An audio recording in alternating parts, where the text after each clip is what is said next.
नमस्कार, आप देख रहे हैं सी न्यूज भारत। मैं हूं आपके साथ प्रिया श्रीवास्तव। सोचिए आप अंतरिक्ष में हैं, जहां चांद और सितारे दूर दूर तक फैले हुए हैं और आपके सामने एक चुनौती है, दो हाई स्पीड दौड़ते हुए स्पेसशिप्स को एक साथ जोड़ना। आपको क्या लगता है, क्या यह आसान होगा? बिल्कुल नहीं।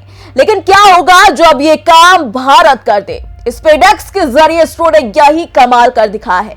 जी हां, स्पेसएक्स के जरिए भारत बहुत जल्द स्पेस डॉकिंग करने वाला है। और अब ये स्पेस डॉकिंग क्या है, चलिए बताते हैं। स्पेस डॉकिंग समझने के लिए आपको इमेजिन करना होगा कि दो स्पेसशिप्स एक साथ हाई स्पीड से उड़ रही हैं, ठीक वैसे ही जैसे दो बुलेट एक साथ दौड़ रही हो। अब अगर इन दोनों को बिना किसी ट्रेजेडी के जोड़ना हो तो ये कितनी मुश्किल बात होगी। यही होता है स्पेस डॉकिंग। ये स्पेसशिप्स अलग अलग रास्तों पर तेजी से जा रही होती हैं, लेकिन जब उनका रास्ता एक दूसरे से मिलता है तो वो एक साथ जुड़ जाते हैं, जैसे कि कोई जादू हो। ये जादू कैसे होगा अंतरिक्ष में आपको बताएंगे, लेकिन उससे पहले भारत के भव्य महाकुंभ में क्या हो रहा है आप ये देखिए।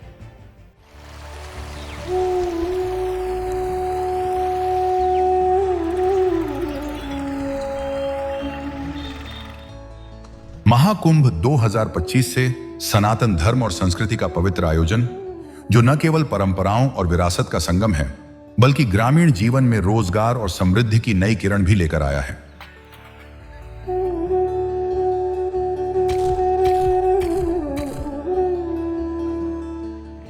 संगम के किनारे बसे गांवों में इन दिनों बड़ी मात्रा में चूल्हे और उपले बनाए जा रहे हैं। महिलाएं मिट्टी को आकार देकर चूल्हे तैयार कर रही हैं, जो लाखों कल्पवासियों के लिए भोजन बनाने का साधन बनेंगे।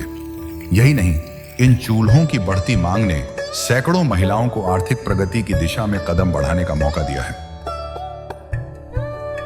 हर सुबह दर्जनों महिलाएं अपने गांव में मिट्टी के चूल्हे और उपले तैयार करने में जुट जाती हैं।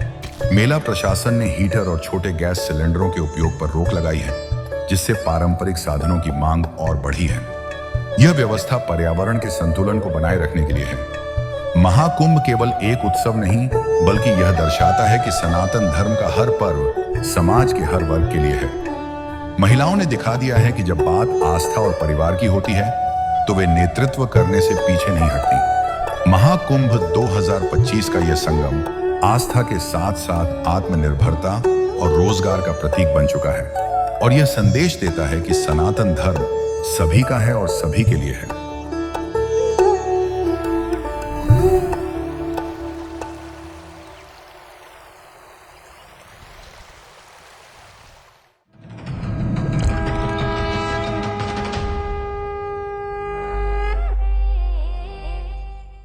अब जब आपने डॉकिंग का जादू समझ लिया है तो आपको बताते हैं कि स्पेसएक्स मिशन कैसे भारत को तकनीकी क्षेत्र में नई पहचान देगा।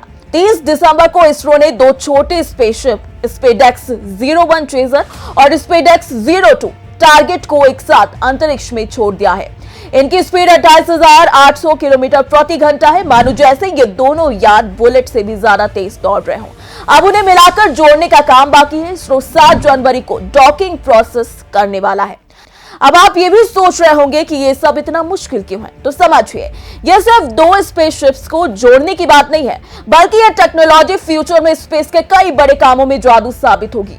डॉकिंग टेक्नोलॉजी का इस्तेमाल चंद्रयान 4 जैसे मिशन में भी होगा। इतना ही नहीं, सोचिए, जब भारत अपना स्पेस स्टेशन बनाएगा तब डॉकिंग के जरिए हम मॉड्यूल्स को आसानी से स्पेस में जोड़ पाएंगे।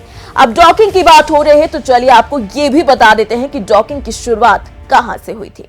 इसका पहला कदम 1960 के दशक में नासा ने ही उठाया था, जिसने दो स्पेसशिप्स को डॉक किया था। जिसके बाद रूस और चीन ने भी इस तकनीक में काफी प्रगति की, लेकिन अब भारत ने भी इस कदम को साबित कर दिया है कि हम भी अंतरिक्ष की दुनिया में किसी से कम नहीं है।